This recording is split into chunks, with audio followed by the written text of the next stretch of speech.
Hello, hello. Hey, everyone.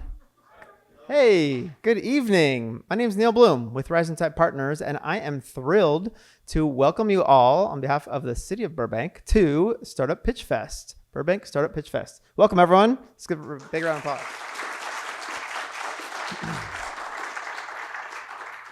We're kind of coming up on about a year of programming that we've been doing over the last year, bringing together the Burbank startup community here with a number of talks that started at LA Tech Week last year and kind of on the breadth of the startup community. Then we went deep into the future of healthcare, the future of media, and then we're wrapping it up on a bunch of pitches from local startups. So really thrilled to have you all here tonight.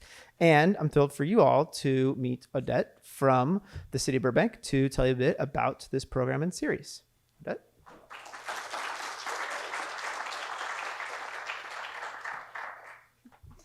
Hi, everyone. I'm here on behalf of the City of Burbank's Economic Development Team. Welcome to Pitch Fest 2025. Thank you. I'm actually on my tippy toes. If you're looking for a place to launch or scale your business, Burbank should be on your radar. We're home to over 1,000 media and production companies, a powerhouse workforce, and we're quickly becoming a serious player in tech and innovation. We've got high-speed fiber infrastructure with One Burbank, no city income tax, no gross receipt tax, and flexible workspaces perfect for startups and growing teams. Plus, we're building community through Burbank Tech Talks, business mentoring, and hands-on support to help founders succeed. It's an exciting time to join the Burbank ecosystem. To learn more, come talk to us or visit chooseburbank.com. Thanks for being here. Let's build the future together.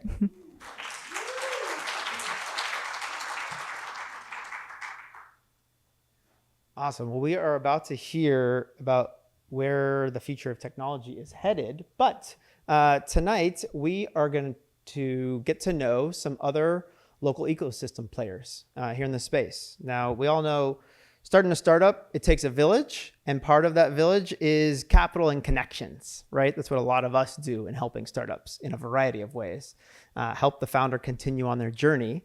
And I'm very happy to have super early stage investors here in town to come up and share a little bit about what they're interested and excited in, what they're investing in, and what they're going to be kind of looking for in some of the pitches tonight too. So why don't we welcome up Amy and Ben to onto the stage here, and we'll do a little bit of a state of the venture capital ecosystem. So Amy Harmon from Innovent Capital Group, a local investment family office here, and Ben Kahan from Pegasus Angel Accelerator. Why don't I just come sit next to you so we don't feel that? I'll sit in between you so we don't have an empty chair there.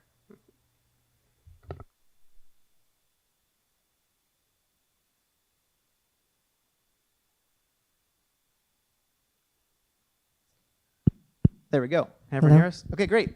Well, thank you guys both for being here. Thought it would be good for the audience to get to know you a little bit, but also really kind of the state of investment, right? All anyone is hearing these is AI, right? So we know we're going to talk about that. But what's really interesting on the investment side? So why don't you first tell us a little bit about your background, and we'll take it from there. Thank you for having me. My name is Amy Harmon. I work for a single family office. So we are both founders and investors. So on the investor side, we invest in early stage seed and pre-seed deals, and we write $100,000 checks across the board. Our team is really industry agnostic, but we are looking for serious problems being solved with technology. When it comes to the KPIs and metrics that we invest in, we really look at it from like an industry specific approach, where not all sectors are going to have the same kind of traction and same kind of momentum. So we try to be really specific about each individual company that we view. But yeah, that's what my firm and Ben. Hi, everyone. My name is Ben Kahan. Funny fact, I'm born and raised in Burbank, but I'm a senior associate at Pegasus Angel Accelerator, and that's based in Santa Monica. So I'm used to going to events always on the west side. So finding out that there was an event here was awesome. So thank you guys so much for having me out. It's good to see the ecosystem here. But yeah, we're an accelerator. We write a $100,000 check. It's about a 3-month program with us. We help at the inflection point. So when you have a little bit of traction, and then we take you to hopefully become a unicorn one day. But yeah, we're pretty much agnostic, but pretty much just like SaaS and AI. We don't really touch anything consumer or med tech or anything like that. But I don't know. Right now, I think it's like one of the most exciting times. Right now, the innovation is crazy, and especially with AI, it's like each week something new and new. So I think from being a founder or investor, this is like the best time to be in this space. Why don't you explain a little bit of what an accelerator is? And related to that, you obviously have an application process. Take us through a little bit about that, and what are the kinds of applications you're getting lately? Yeah, so we just had our first new cohort. We just launched it, and we basically got 1,000 applications and brought that down to like 5 companies. So we're pretty busy. So yeah, with an accelerator, it's, we give you money, but it's also very hands-on. We become part of your team, an extension. It's a lot of mentorship and, introducing you to other pathways of, getting investment. But yeah, we're pivoting a little bit. So our education part of the accelerator is very personalized. We filmed like 300 videos with our GP, Lucas Poles, just covering different topics. And so when we bring you in, we look at what you need help with, and then we basically build a curriculum around that. So yeah, we've been really busy the last year, and we launched like 4 different programs. Like we've been busy. Just from an accelerator standpoint, usually you're accelerating, so you have kind of a starting point of where companies are and an end point. What are the metrics or milestones you're looking at from start to finish? We say we'd like to see like a 2x in their valuation by the time they're done with us. Yeah. And we've had one company do 5x, but we don't promise that. Yeah. Okay. And on your end, where does deal flow come from, and what kinds of companies and technologies are you looking at? Deal flow comes from a multitude of sources. I'd say that these days it's really relationship based. There's such an excellent community of people out here in California. And so we have just our trusted group of people that we rely on to kind of share deal flow back and forth. We go to lots of pitch events. We do the virtual ones to in-person ones. And then our team is also bi-coastal. So there's 3 of us here in Southern California. And then the other half of our team is in New York City. So we're kind of building up on both coasts. As a family office too, we have a lot of connectivity in the family office space, especially on the ground in New York City, because one of our teammates is second gen. So we have just a lot of really strong relationships in that family office world. And I know a lot of you know, but like there is a lot of differences and a lot of similarities depending on where your check comes from. And so we're really lucky to have a lot of relationships across from VC to angel to family office. So a lot of entrepreneurs say they're ready for capital, they're raising capital, but then there's the difference of actually being investable. Could you guys give a little bit of just feedback to the entrepreneurs in the room or friends of entrepreneurs? How do you know when someone's really ready to raise? Because you guys are really like first check, the first kind of investor into some of these companies. Give us a little advice and feedback. I mean, at our stage, like we look at like 3 things. It's the team, traction, and market size. And a lot at this stage, like you might pivot, you might change. So it's like when I look at a company, it's always like the team. Like, do they know the numbers when you talk to them? Do you believe in them? Like, do you think this is the person to take this company, further? So I think it comes down a lot at this stage to team. Team obviously is really number one, and I think the second thing is the clarity of the problem that you're solving. We know that as founders, in addition to being investors, that you might pivot, you might think that you're solving that problem, you might think that you have the solution worked out, and you might end up in a different place. But having like a really, really specific idea of what that problem is and who that customer is really important. And you might still be ideating ahead of that, and that to us is like you're not quite ready for our investment. But when you've really pinpointed that down, then you might have something that is what we would all call VC backable. Okay, well, we are about to see 5 companies. We're about to see the people, right? Give the pitch, tell the story, and show us the problem we're going to solve. So why don't you take your place in the judges' booth right up front, and let's give a hand to our judges here.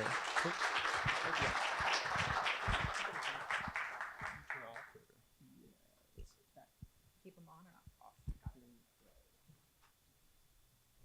Okay, so let's explain a bit about the night. So, first of all, tonight is really about, like, yes, there is going to be a winner. I'm going to tell you what they're going to win. But really, we're here in support of entrepreneurs, okay? And they're getting up and doing something hard. They're telling a story that they've been working on and practicing, but in a time frame, okay? Like, think of all of you, if you've ever been told stop talking within a certain amount of time, it's really hard to do, okay? So let's cut everyone some slack a little bit. And we're here to actually celebrate all of them, because really getting up and sharing your story is a big deal, okay? Now, at the end of the day, though, this is a bit of a show, right? We want to hear the story and want to hear how you're changing the world.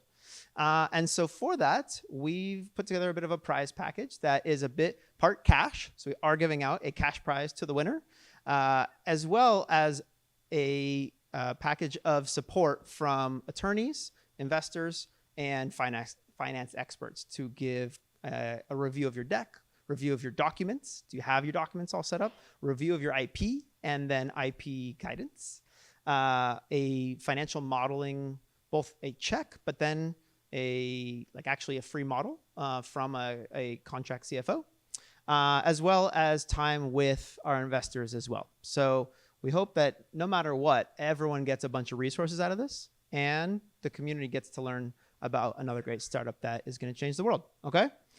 So here are the rules. Here's how we're going to do it. Because we could easily be here all night being enthralled by great stories, but we got to keep it to 5 minutes. So I will be the timekeeper. I'll be up front.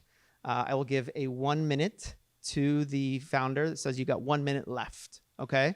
I'm going to be pretty hard about 5 minutes done. If I can tell you're like on your last sentence, last slide, I'll let you go. But if you're mid deck, still talking about your market, we're going to have to cut. And hopefully you can answer what you missed, what you didn't say, answer it in the follow-up in the questions, right? You're going to get a question that says, well, what about the team?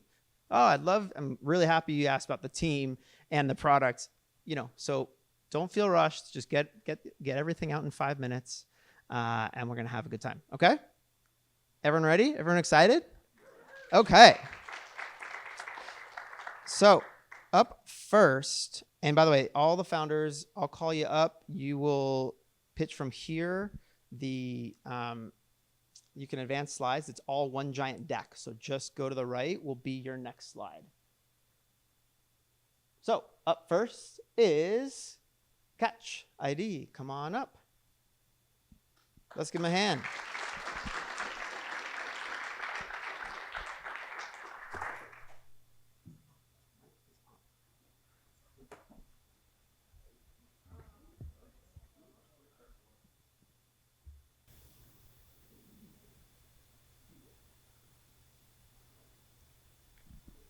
Okay, I think we're going to play like a 20-second video to show you how we see the future of identity and payments.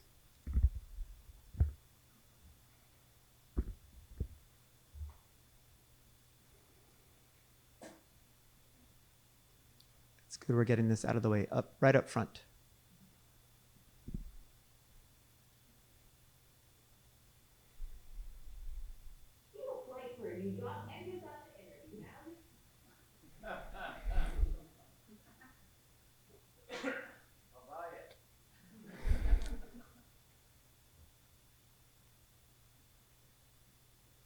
Play!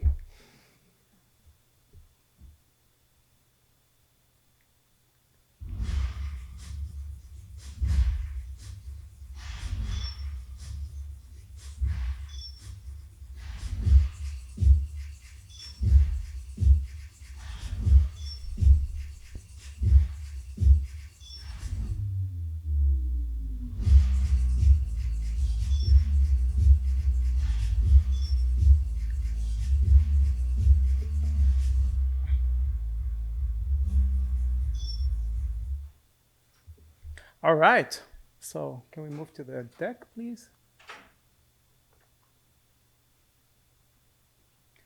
My name is Eli Farhard. I'm the founder of Catch Digital ID. And we're waiting for the deck. But basically, we protect your business infrastructure from identity-based cyber attacks. It is 100% biometric and 100% passwordless. Here's our team of veterans of fintech, cybersecurity, and AI machine vision. We have more than 4 exits, 13 patents, multiple publications, and we worked at those renowned institutions like HSBC, IBM, Raytheon, Symantec, and Ernst & Young. After being defrauded twice, I started Catch. I was in financial services for the last 25 years in investment banking, managing portfolios. Here's the reality. Digital passwords were first used in 1961 by an MIT professor.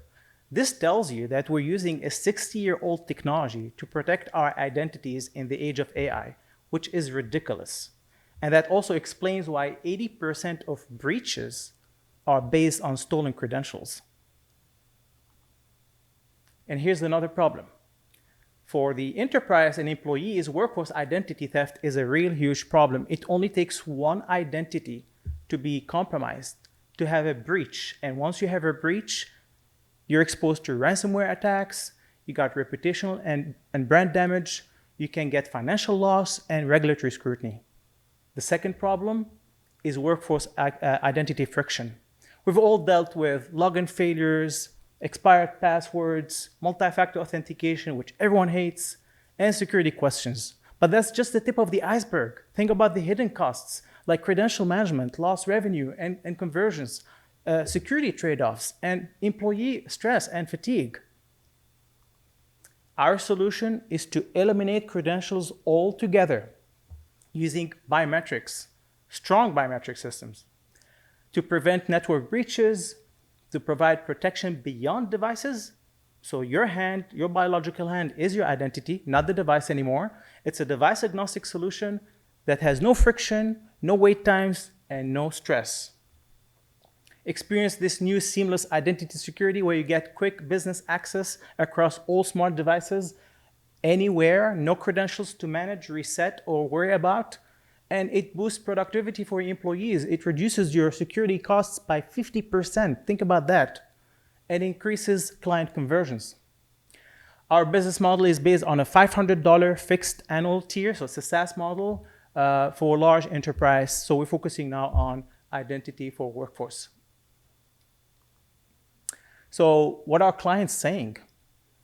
Catch removes friction, hardware deployment. Catch minimizes check-in lines at large events. And Angela C. at Gold's Gym, she said she'd love the idea that she goes into the gym having nothing on her, and her hand does the job. We also had 200 more investors on our funding portal, so they also align with the same idea of the value that our clients think. They think also we're projected to be in the future. But here's why we're very different from everyone else. Every strong biometric system today is device-based, and that means it's going to kill scalability. We are a software-only solution. That means we are scalable for the mass adoption. And with that concept, we can provide zero ID vulnerability, unlimited convenience, and affordable adoption, which is really, really important. Think about Clear, Face ID, Amazon One. They're all device-based. All those devices require maintenance, install, and teams of engineers that take care of them. Our go-to-market strategy is based on partnerships, social reach, and direct sales. The market stands at $35 billion, IPA, which is privileged access, at $15 billion. This market is growing at 17% compounded annual growth rate. That's something that most investors can capitalize on. And this is the massive opportunity. We anticipate 1,700x in revenue growth in the first 5 years when we service industries like finance, healthcare, government, and beyond. We were recognized by the FDIC, UC Riverside, Wise Ratings, Visa, Google, and Launch Fund. And so you watched this video, which is our vision. We invite you to join us to democratize access, which is very important. A lot of people don't have access today, and they need to deal with the hassle, and protect our identities in the age of AI from data breaches. Thank you very much.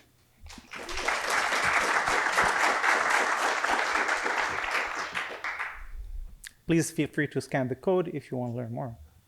Okay, questions from the judges. Hear me? I can. Hi, thank you. Thank you so much for your pitch. I think I'd like to understand a little bit more around your technology. Can you explain to us why a handprint is safe and secure, and perhaps maybe more secure than some of these other technologies that are in the market? I understand it being hardware agnostic, but if you could explain why it's safe and secure and how you're able to deliver that without having proprietary hardware? That's a great question. The hand itself is a dynamic biometric. It's very hard to replicate. It's not on your Facebook, not on your LinkedIn, so that's also another approach. It also has a lot of properties. So it is private, it is easy to use, it does not discriminate against people of color or races, which was a problem with facial recognition for the most part. Hello? Hello? I think you're fine. Okay. Yeah, thank you for pitching. Can you go more into your traction, how many customers you have? Yeah, we signed our first customer. It's called Momentix. It's a digital ticketing agency based in LA. They partner with Zamna, which organizes large events, 10,000 plus events in Mexico, Europe, and the United States. So that's our really excitement moment where we signed our first customer. We planned deployment by December with a commercial version. Now we're testing with them. All the other clients I mentioned, it's ongoing conversations. We didn't sign anything yet with them. Yeah. How many people are in the pipeline? About 4. 2 are payment processors, one in Boston, one in LA. Cool. Thank you. What does the customer onboarding look like from the external? So you have your customers, right, that are using it, but how do they onboard the individuals who are standing in line or paying at their service? Can you rephrase your question? Because I didn't. One of your customers. How are you ingesting the data of my hand? What's that onboarding for the end user look okay. like? You mean the user experience? Yeah. Yeah. Well, it just takes a minute or two to sign up your hand because we have to capture biological markers. So here's the thing. We want to make sure that your actual biological hand is being scanned. It's not a video of your hand. It's not a photo of your hand. It's not a generative AI. Biometric. So all these, we have 11 identifiers that can make sure that it's your actual biological hand. So you need to scan those things. It takes up to 2 minutes to onboard each client, but you do just just a one time, and when you sign in, it's just 2 seconds. And then your software would be holding on to that data so that it would always know that it was me every time I came back? No, we actually tokenize and use homomorphic technologies. We don't hold any personal information on our end because it's a liability. We can get hacked like Microsoft. So no one is immune from hackers. And so we use technologies to tokenize it, and we don't want to hold that liability. And we started this conversation with a European a client in Brussels who wants to use our technology and aggregate it among other solutions they offer to their clients, where with GDPR, third parties are not allowed to authenticate your clients. So we're going to provide them the technology and they do it on their own stack. Okay, thank you, everyone. One last round of applause. Thank you. And next up, we have Gary Gadgets. Please come on up. All right, round of applause for our next presenter.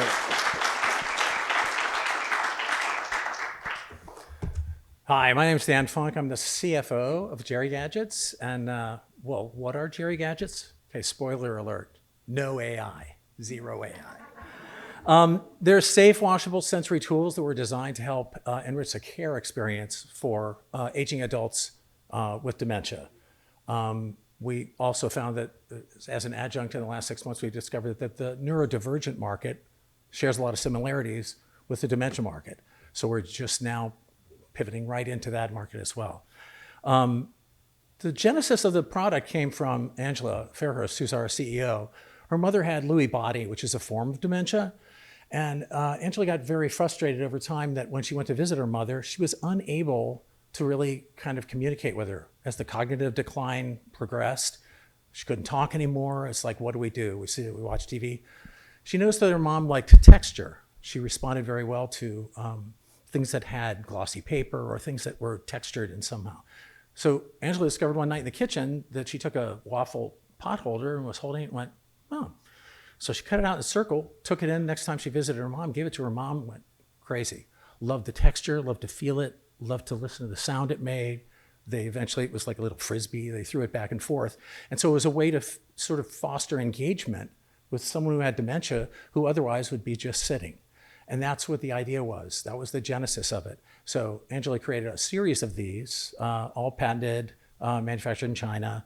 They're made with medical grade silicone, because one of the issues with dementia patients is they tend to put a lot of things in their mouth. They behave like kids to some degree. So we wanted to create something that, number one, was safe. So it's medical grade silicone. You can wash it in the dishwasher. You can put it in your mouth and chew on it. And also in care homes, sometimes there's shared elements and tools between different residents. So this was a way to guarantee that it would be safe. So that's sort of the genesis of what it was. We created several different ones. We'll show those as we go along. I hope I do this right. Boom. Obviously, we're all aware of what the aging market and population is, which is enormous. And that's where we said, okay, there is a need. Dementia is growing in the neurodivergent market as more kind of discovery of what it is comes to the forefront. We're identifying more that way. She looked at what the various things were. There are other like little gadgets and things that were available, but they were either too childish, too complicated, or unsafe, or there was a choking hazard. So what could we do?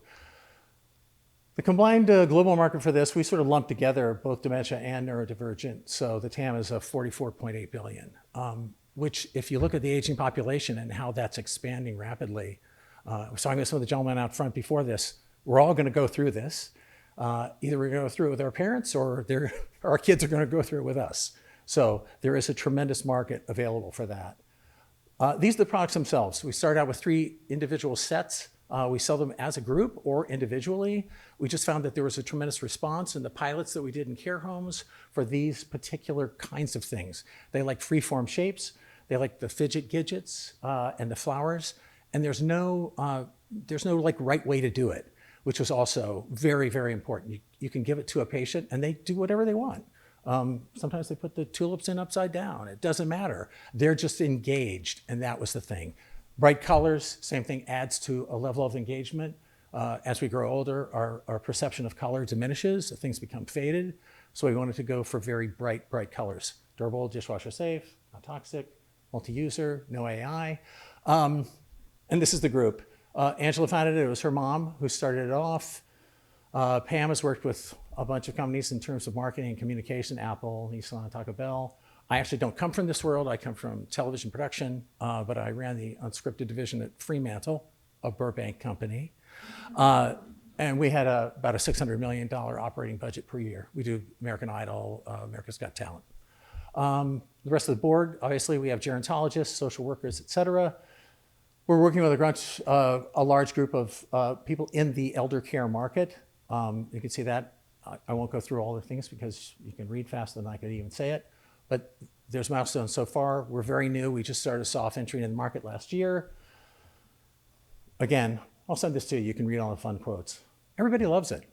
And it does very well. This is why we chose this sort of pathway. It had these advantages that others did not. And we felt like there was a need in the market that was not being fulfilled.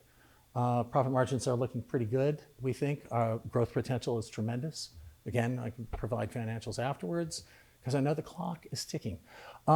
Basically, what we're looking for is initial. We don't think we're going to have to go to stage A. We think this is a like angel investor. We're looking for a 5-year exit. It's just not going to require. The core of it is we need funding for marketing. You want to be heard. You want to be found. That's the nugget.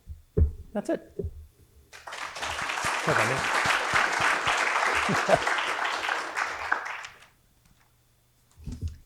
Thank you so much. You're so welcome. What a wonderful problem to try to solve, and I'm certain a difficult one. You say that you're looking towards a 5-year exit. Can you describe to me a bit about who you think those potential acquirers would be? I think that anybody like Procter & Gamble, anybody in the who has adjunct business in the home healthcare market, people on that scale, that's where we're looking. Those types of companies, larger 500 companies that have home healthcare, because that's a burgeoning area to us. We're going to see investment grow over time. Have you had any conversations with anyone from that space? Not yet. We've had conversations with investors. We just came back from, there's a longevity summit that's held twice a year. Mary Furlong is very active in that area, and all of the sort of buyers in that and investors in that area show up. So we've had numerous conversations. Just getting started. Cool. I love what you're working on. In this space, like, talk to me about the competition. Like, how many other companies are doing similar things? There's probably only about a half dozen other companies, and they manufacture things that they consider to be like little toys, because the perception is that people with dementia, and they do, and are sort of a childlike state. But what we wanted to do was actually boost engagement as opposed to just kind of keep you busy. And we also found the quality of those products was very low. So we don't feel like there's a tremendous amount of competition, honestly, especially with the product that we offer. And it's one of the things we spend a lot of time on is it's medical grade silicone. They're outside if you get a chance to feel it. Medical grade silicone is the closest thing that we manufacture that's to the touch of human skin. So again, it's a real sensory boost for the elderly as they use them, and kids. All right, round of applause. Thank you very much. Okay, thank you.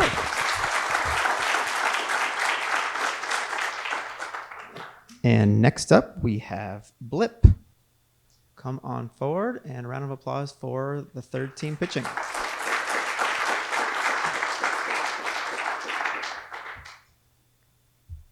Hi everyone, my name is Arya.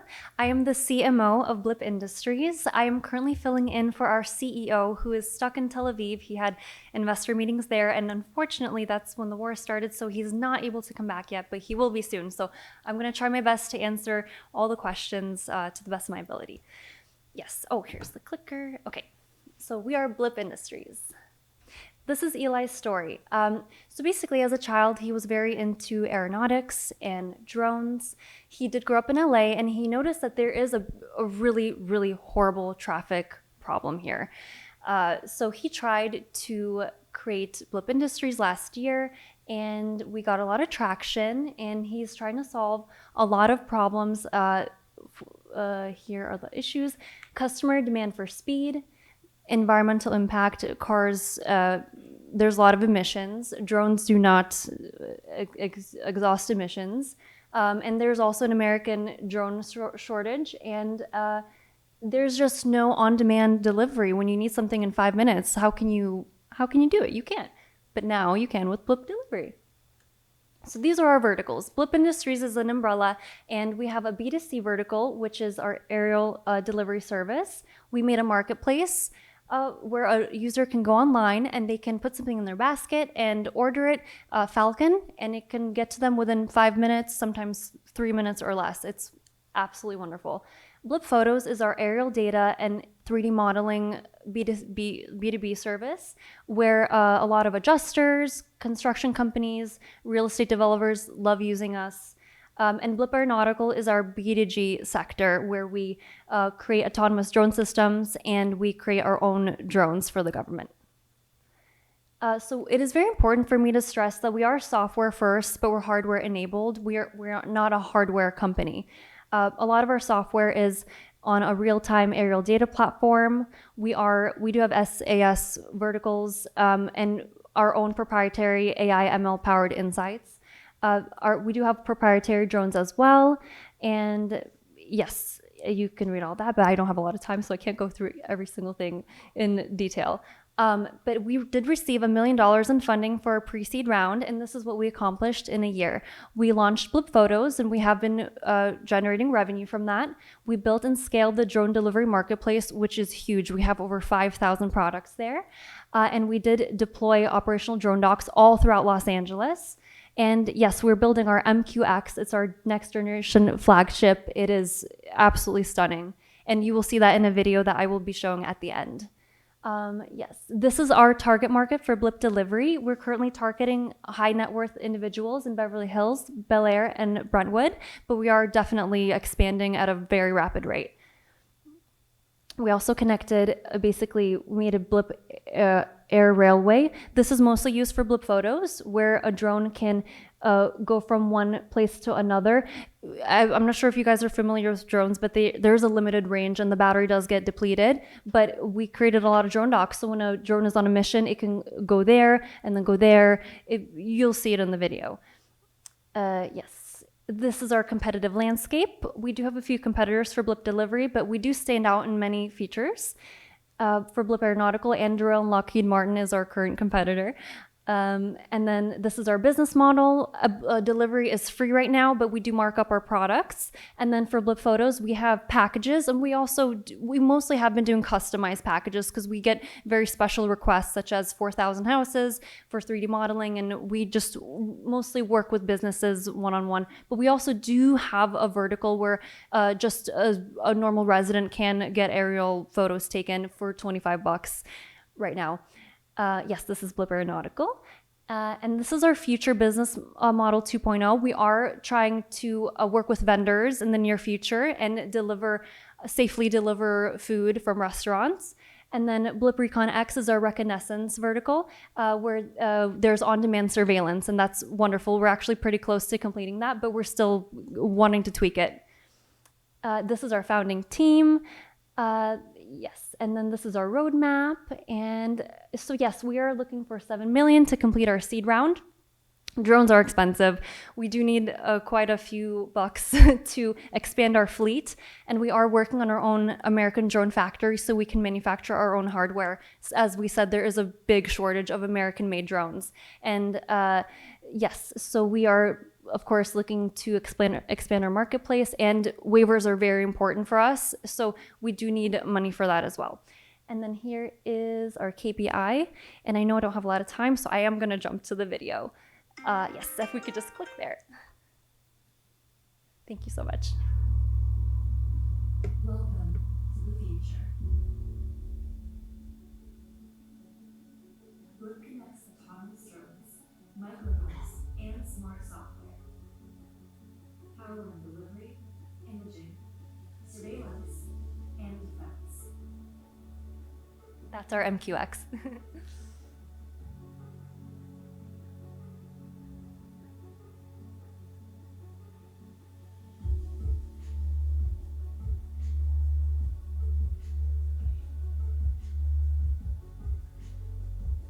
Multiple verticals. That's our fly cart.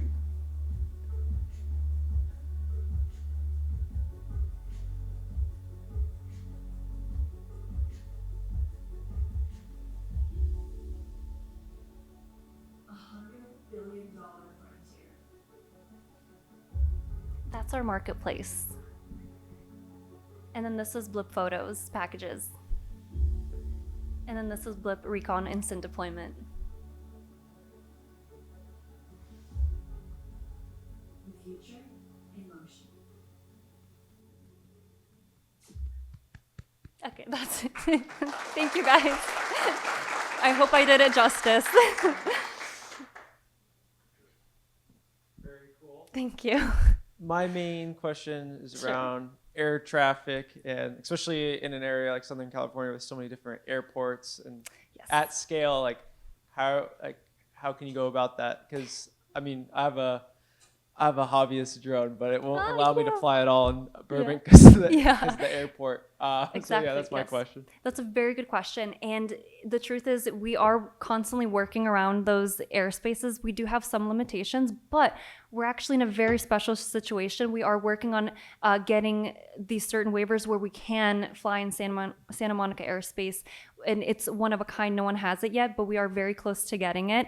So we do have this special advantage. But you are right. There are limitations.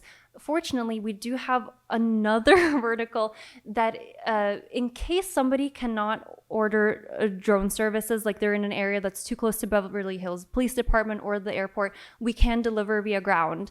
It's kind of like our own drivers, Blip driver. So, yes. So that's, yeah. Thank you very much, and great job for stepping in. I have so many questions. Sure. But I think you're touching so many different verticals. We are. Where do you feel that you're having the most traction, and where do you plan to really focus instead of maybe spreading things all around? What's your main area of focus as you go to market?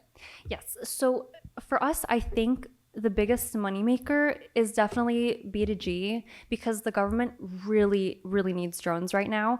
And because of new executive orders, it just expedites the process so much faster. And there's just so much money in that. So I think our focus on building our own proprietary drones and expanding our fleet for that regard is our best bet. But other than that, Blip Photos also, the aerial data service is just wonderful as well, because those packages, for example, we are creating a package for a developer who has 4,000 homes. I forget what the company is called, but they have 4,000 homes where they need 3D modeling, and we are getting $100 for each home, so that's almost like $400,000. So it's wonderful for money, for revenue. But yeah, so Blip delivery, I think, is probably our least earning vertical, because it's just e-commerce at a smaller scale right now. Okay, thank you very much, and Yes, of round course. of applause. Thank you guys so much. All right, up next we have Healthy Habits. Come on down. Round of applause, please.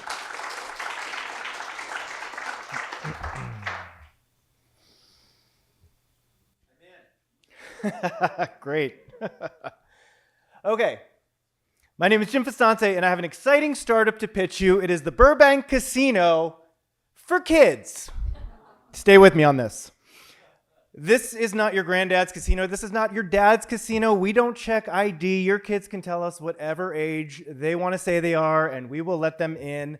It is free admission. They will have fun. Their dopamine receptors will go haywire. But as a for-profit business, just know that my goal is to extract as much time, attention, and data from your kids as I can. But they will be out of your hair for 8 to 10 hours, so you're welcome. If we did this, this would be horrifying. So why are we okay putting the entire unfettered internet into our kids' pockets without any guidelines or guardrails? The digital world is obviously reshaping childhood, and parents are struggling to keep up.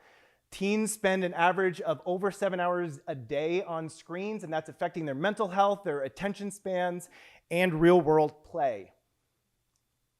So, yes, Healthy Habits. This is the real thing.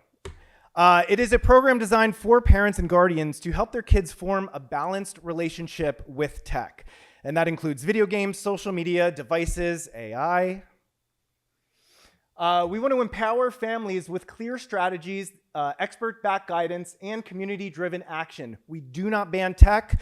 We're not tech abstinence. That's not what we do. We teach families how to use it mindfully, because we do believe that balance is possible. We live in a technological society. There are uses, but let's find some balance for our kids. And the way that we do that is through workshops and talks. What we do is we bring research-based strategies to schools, libraries, and communities, and then we help them form parent and guardian groups, essentially helping them build aligned tech expectations together. And basically, it comes down to education and communication. This is not a silver bullet, because there isn't a silver bullet. Everyone's family is different, and change requires informed and collective action. Now, I have a very unique perspective on this. I've spent about 20 years as a marketing executive in video games and technology and social media. So I know this stuff from the other end of it, and it's gross and I hate it. Which is why I'm doing this. I have been in numerous meetings where they talk about our kids with dollar signs in their eyes. But it's not just me. I have also brought in specialists in education, curriculum, mental health, gaming, and social media. And I'm really excited because we recently partnered with a member of the translations unit for LAUSD to reach Spanish-speaking communities authentically. Through our partnership with Creative Visions, we are fiscally sponsored by their 501c3 status to operate as a nonprofit. And this is kind of how I see it scaling up. Phase 1 is more like phase 1.5, to be honest, but expanding parent engagement across the US, partnering with schools, libraries, PTAs, nonprofit networks to deliver community-led workshops, developing toolkits for educators to host healthy habits sessions locally, and prioritizing outreach to underserved and multilingual communities, ensuring access and equity. Phase 2 down the line is to launch digital literacy curriculum for schools. We want to create age-appropriate classroom modules on media literacy and internet safety. Quick personal story, I work with Big Brothers Big Sisters, and my little, when he was about 11 years old, used to tell me the most outrageous things as if they were true. And anytime I asked him where he heard that, inevitably the answer was YouTube.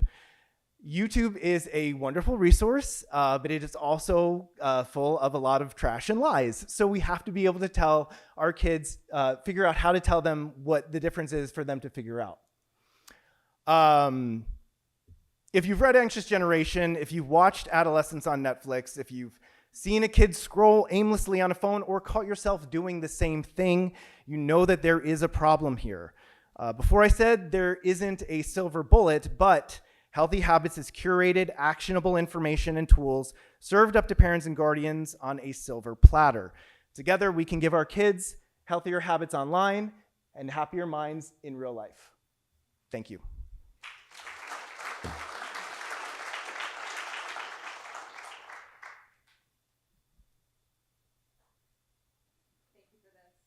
Sorry, takes a second. Thank you for this. I am, really interested in what it is that you're building here. I think that I have two questions. One, is this sort of a curriculum-based thing that you're building that you're going to be selling into these systems? And does that merit going to potentially school districts or governments for part of your sales cycle? And then two, what is your current pricing strategy? I don't think I heard that in your pitch. Yes. To your first question, we're definitely targeting schools, PTAs, booster clubs to bring in to do a talk, and then again spend half of that working with the parents to help them figure out how to form communities. So essentially, even if they're able to talk to their kids, friends, parents, and form a group that way, it's a way to all get on the same page. I mean, a lot of parents here I didn't want to give my kid a phone as early as I did, but then they would be left out, which is a very real thing. One of the person that's helping me with the mental health aspect of it, she has a 14-year-old daughter. She does not let her use Snapchat, but she is being left out of things because that's how her classmates communicate. And actually, there was a really interesting interview with the wife of the person that founded Snapchat. And she was asked, how her kids use the program, and she said, "Oh no, we don't allow screens in our house." So it's for us, not for them. Financially, though, that is something I'm still working on. I've spoken to different people that go into schools and do this kind of programming, whether it's safety programming, stuff like that, and trying to gauge, what is that the kind of price point. So I'm still in the stage of figuring that out. Cool. There we go. Thank you for this. It's a real problem for sure. My question's around what's your strategy to get to partner with these schools? It's, from what I hear, talking with other founders, it's really hard to break into the educational system. What's your strategy? So I have been working with a friend of mine who, over the past 20 years, has done in-school programs on coding. So he has been going to schools, and he all over Burbank. He has over 100 schools that he's worked with. And so he and I have been talking about once, I figure out what those price points are and get, all the curriculum set up and the principals are back in July, reaching out, having his personal recommendation, because once we're able to get into schools, we can start filming some of these things. We can have, feedback from parents. It just makes it easier to then branch out beyond Burbank and take it, into California, into other states as well. Ask one more quick. Have you done any pilots or test groups to sort of test the efficacy of your program? Yeah, I've done it at my child's school, and it's been really effective. It is as basic as just starting conversations, because people think that they're kind of on their own with this stuff, and when you think that you're on your own with this, you've already lost.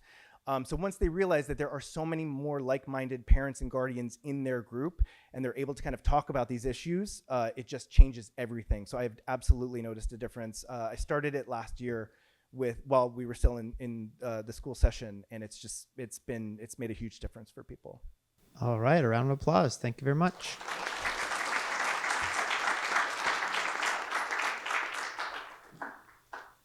And last up, our fifth pitch, Aspivix. Please come on up.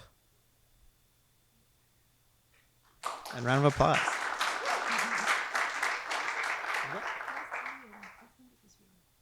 Oh, yeah. Sure.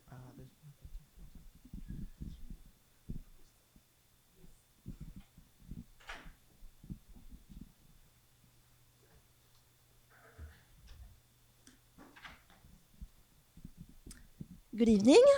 Yeah, you can hear me. I'm Ikram Gerd, and I work for Aspivix. Did you know that we are still using antiquated traumatic instruments that was developed during the US Civil War to extract bullets from soldiers? And we use this instrument that hasn't changed in 100 years on women every year, every day at their gynecologist. So if anyone would like to use it and try it, please be my guest. And that's what we are tackling. Women deserve better. We are talking about 120 million women suffering every day, everywhere in the world with this traumatic instrument called the tenaculum. When you see on social media, go to TikTok, YouTube, or any social media, you will see women recording themselves getting this procedure. And we are talking about IUD procedure. Sorry. We are talking about IUD, so intrauterine device placement. This is the most common procedure in gynecology. This is the most effective contraceptive solution at 99%, but still 120 million women are suffering. 37% of them are just avoiding getting an IUD ever again because of fear of pain. And that can lead to unattended pregnancies and also to huge healthcare costs, 21 billion per year in the US only. We have a solution for that, and it's called the Cervix. And it's called the Cervix. Go ahead. Patients are demanding better. Gynecologists need a modern, painless alternative. Meet the Cervix. It's a FDA-cleared non-traumatic cervical stabilizer designed to make gynecological care modern. With less pain, no bleeding, and higher clinician and patient satisfaction, this device replaced this traumatic instrument by suction. So you can see here, just with the picture, how it works. It's not pinching, it's not generating bleeding, and women deserve a better and safe experience at the gynecologist. When we talk about value proposition, there's a study that we have done that shows 73% of pain reduction, 88% of bleeding occurrence. For the physician, it's also a win because their patients are more satisfied. And also on the IUD manufacturers, they can win market share back. One thing that is also important to show is just the market. It's a huge market. We are talking about IUD, but it goes beyond IUD. There's so many procedures in gynecology, endocervical biopsies, hysteroscopy, even in IVF treatment. For embryo transfer, we are talking about total $4 billion for this market. And there's also a future with new procedures and the new monitoring devices that will come that will add $1.5 billion. One thing that is also important to highlight is the fact that the device is very easy to use. It works in 3 steps, so it doesn't disrupt the workflow for physician, and then you can see how it works. So the first step is you just pull the piston, and then you will place it onto the tissue, onto the cervix, and then you push the button to suck the tissue. Once it's done, the tissue is inside the suction cup, and then you can start holding it and pulling it gently. No more piercing. So very easy to use and to adapt. And when we take a look at our early adopters, we get 1,300 patients who have benefited from it worldwide over the last year. So in the US only, we have Columbia University, IU Health, and also all the women's health clinic TIA centers who are currently using it. 25 reference sites, 9 countries, and 94% of patient satisfaction. But women have a voice, they can also influence, and we had a video on TikTok that went viral with over 3 million views in only 2 days, and 2,000 women asking, where do I find this device? So that also led us to have, not only on the B2B model, but also a D2C model. We also get recognition from different media coverage, New York Times, Forbes, and others, and we have been recognized by Time Magazine as one of the best inventions in 2024. We have a partnership with Bayer Healthcare in Switzerland that we are also expanding in other countries in Europe, and very soon, hopefully, in the US. We have been working very actively to push the guidelines. The last guidelines were from 2016, and as of May 2025, finally the Scientific Society of Gynecologists now is recognizing the pain and now urging physicians to do a better job at managing pain for women. We are starting selling in the US, LA and New York first this summer, and we own the full IP for the product. And this is our team, so we have a very diverse and very experienced team coming both from the healthcare medical device world and also physicians that both in Europe and in the US.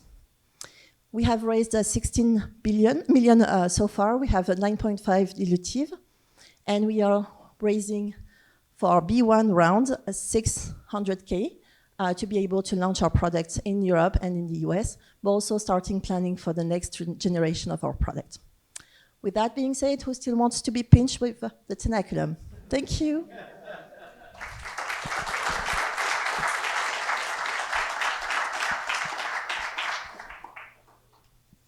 Thank you very much. I'm really curious, did you come up with the concept for this device? And if not you, who were the designers behind the device? Yes, so we have a very small team of 7. The inventor is an engineer who worked with his brother, who is in gynecology. They are both based in Switzerland. That's where we have our headquarters, and I'm part of the team, the leadership team. And just a quick follow-on, is that a single-use device, or how many times can it be used? This one is reusable. Ours is single-use as of right now, and we are working on the next generation with this portion reusable, this one, and this one will be disposable. Thank you. Cool. Yeah, amazing stuff what you're working on. My main question is there any other medical related clearances that need to be done? I saw that you said it was FDA cleared, but it is a complicated space, so. It is. So it's FDA cleared. We can already start launching the product. It's also CE marked for Europe, and we had the MHRA for the UK and Anvisa for Brazil. And we are working on other market authorization. And we just submitted for the next generation our 510K as well. So that way, when the product will be finalized, we can also launch it right away. Can I just clarify one more time what this bridge round is for? What's the 600K going to be used for? Yeah. So this one is like we had the B1. We have already raised $3 million through crowdfunding and VCs, and we are still missing 600K to be able to launch the commercialization, expand the team, and also finalize the second generation of our product. Thank you very much. Sure. Thank you.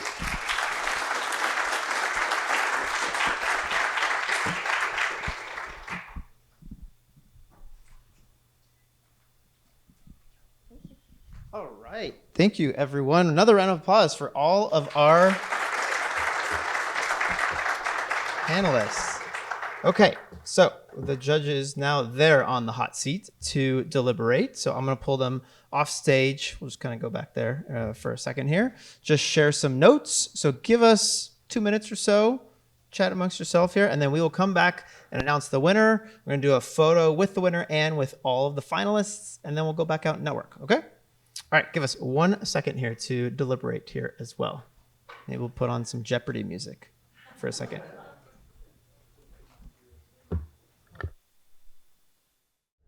All right. Wow, the judges, it was a hard deliberation back there, back in our jury chambers. But why don't we call all 5 companies up on stage? Let's all come and do this together. Come on up. It takes a lot of guts to come up and do this. Tell your story, do it quickly, concisely, and take the questions right after as well too. Amy, I'm gonna give you a microphone here. Perfect. All right, Amy is going to announce the winner. Can you hear me now? Okay. Well, first we wanted to say it was a hard decision because all of you are building something really excellent and really thoughtful. So thank you so much for your pitches and for your time and for everything that you've been doing in the spaces that you've been building. So we came up with a first and second place because we had a hard time choosing. So our second place is for Blip. I don't have anything to hand you. I just put my hand out. And our first place winner is Aspevix. Congratulations. Okay, congratulations indeed. We're going to take a group photo and then we'll do a photo with the winner. So just give us 1 second. But thank you all. Audience, thank you so much for coming out. We still have networking and there still are startups at tables. And look for our programming coming out for August and October events that you'll get emails following up soon. So thank you again for coming out to Burbank Startup Pitch Fest. Thanks, everyone.